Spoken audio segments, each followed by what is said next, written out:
Saglit lang, pwede ba kita ipag-pray muna? Panginoon, maraming salamat po sa mga oras na ito. Lord God, hindi po aksidente muli na siya po ay nandito, Panginoon. Bigla niya napanood ang video na to.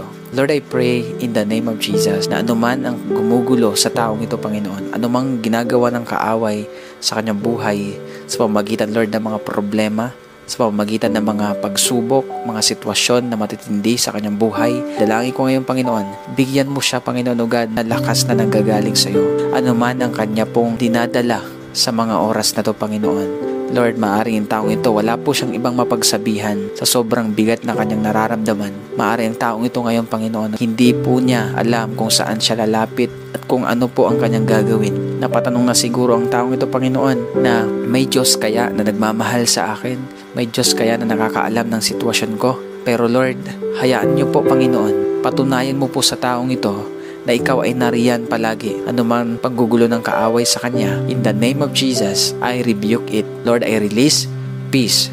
I release joy. I release strength. I release life. I release restoration in the mighty name of Jesus. Salamat po, Panginoon. In Jesus' name, amen and amen.